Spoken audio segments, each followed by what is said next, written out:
Hi, folks. You're watching and listening to Sipping Off the Cuff on Tequila Aficionado Media on all of our channels and networks. We are on location here at El Cholo in Pasadena. I'm just glad to be out of the house. Okay, so we're ecstatic. We're ecstatic. Today we are going to taste and dissect a winner in 2019. This is a very rustic-looking Sotol. It is Sotol Raramuri. I hope I'm pronouncing that correctly. We've written about them, the female owner who made this happen for us. She actually only was able to send us one set of bottles, and I've been holding on to this stuff until Alex and I have been actually in the same room. Thank you. Well, off camera, we were talking with the owner and the partner, with Blair Salisbury and his partner Diego, and they tasted the Sotol. They don't, I guess they'd never tasted this one. And next thing you know, they're making cocktails out of it. We were making cocktails. Yeah. We were just inventing stuff. We're just inventing off the cuff. So when you get here, you may have a new cocktail. This one, we're going to be tasting and dissecting the Dazzlerian Wheelery version. It's a Joven Blanco. Just to let you know, it's 44.2 ABV. All right. Okay. And we're just going to pour it right now. I'm going to use my Stasel Jarrito. And as usual, we're going to taste the juice first and then tell you all the ins and outs that we know about it. We'll discuss it. So I'm pouring mine in my jarrito, and I will let you do yours, so that Thank you, sir.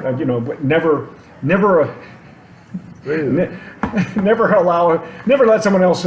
Yeah, never mind. Anyway, don't pour over me. Don't pour over you. Yeah. So here we go. It is very gamey. It's very. No, but the nose just came out without even me getting close to it. I've had this bottle at room temp. It only traveled with me from Texas to Southern California since last September, and we're actually taping this in beautiful nose in June. So I'm not sure when you'll see this. Probably August, maybe, because we've had a lot of people send us stuff. But this is on fire. It's just now. It's not smoky. I'm not getting any smoke. It's just it's plant-like. So I've got some like lemony and lime notes. Okay, I wouldn't mix it up. Earthy. Very earthy. Very earthy. It's not very desert-like. Well, good Sotol. When I want to thank the Hawkes family for introducing me to Sotol from Chihuahua. Me too. And the Sotol from Chihuahua, it's now that I've had a few of them now in the last couple of years that have been submitted to us. When they come from Durango, and the hand of the maker, it's just like mezcal. It makes a difference. The legs and tears on this one, I don't know if you can see this on the camera. It looks like it's got some really good structure. It does.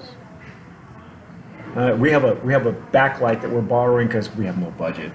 We have Alex's light and. Beautiful legs and tear. Yeah, let's taste it.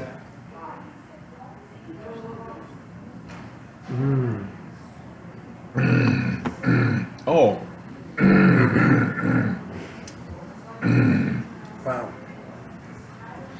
Wood notes on the retronasal. Very fibrous. Wow. It is woodsy. Yeah, for lack of a better word, more like paper wood as opposed to. And you know what it reminds me of? The Raicilla that you and I had earlier, where it had that plant. It's the age of the plant, the fibers, how they're fermented, and we know very little about it. But you can find them on Instagram. Look them up on Instagram, Sotol Raramuri, and they're very unique. The graphics look like this, but they're actually black and white photos that they've color coded. And it's quite well done. The artwork's very well done. What a mouthfeel on this. The structure, right? Long finish. Long finish. Long finish. Let me just leave that right here. Still some citrus. Wow. Again, I'm not doing anything special with these bottles except for the fact to have them, to have them at room temperature. But it has not lost its character at all. It goes in rather sweet. Beautiful. And then at mid palate, it's got that woodsy, plant-like earthiness.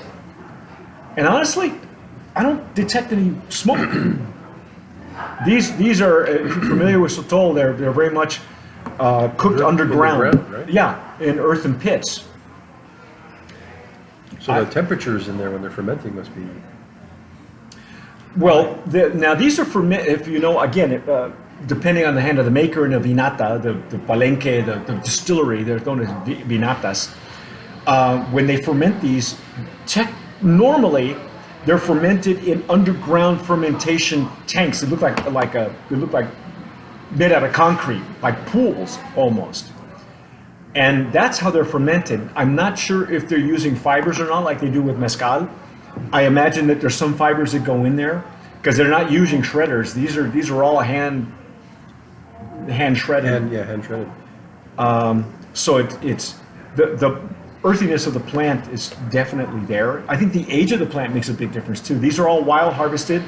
Some Sotol producers now are growing them, quote unquote, commercially, which means that they're when you harvest Sotol, it's a bulb, so you don't necessarily kill the roots. It grows back. It's a sustainable thing. It just takes. How many years does it take? Depends on the plant. It could take 5 years, could take 8 years. If they're wild harvested, they could have been there, for 12 years, 15 years. So this is unaged. It's unaged. They're calling it Joven, like mezcal. They're borrowing benefits from mezcal and tequila, and you'll know why when we do the other two expressions. Wow. But I do like the woody notes that you're getting from this, which is really the plant. Mm-hmm. Mm-hmm. The fibrous plant. But it's very. No, it's clean. The structure's there. The difference between right now, my bar for this kind of mouthfeel was the Sotol Raicilla you and I had. Balam Raicilla, there was one expression that was creamy. Remember we had it. The mouthfeel was creamy. This does not have the creaminess. It's got the mouthfeel and the character, but the creaminess is gone and it's not there. But it's bright. You notice it's got a bright mouthfeel as opposed to a heavy creaminess. Or smokiness. If it's got smoke, it's very minor. It's like way in the back seat somewhere. It's very good. Yeah. It's very good. Earthy, I love the earthiness. All the earthiness. Again, folks, look for it. We're hoping that it comes to the United States a lot sooner than later. It's Sotol Raramuri. I hope I'm pronouncing that correctly. If you can't find it, look for it on Instagram. They do a great job on their Instagram. The artwork is very unusual. They explain more of their process there. But stick with us. This is at 44.1 ABV? 42. 0.2. And that makes a difference. So it's at a much higher ABV. If you've had Sotol from Chihuahua before, you know that the same Sotol from the same maker at higher ABVs, it turns into a different expression, a different beverage. I don't know what else to say. I'm going to get a hold of I think her name is Carla. I should have been more prepared, but I'm sorry. But I will be. This is sipping off the cup. Yeah. Well, she was nice enough to write her bio and answer our questions for our women, our babes, boss ladies, and she's also in that interview is in one of the 2020 magazine issues. So look for it. An interesting lady, how she got involved in Sotol, and she got a very inspired woman, and it's, we have women now involved in importing and commercializing Bacanora.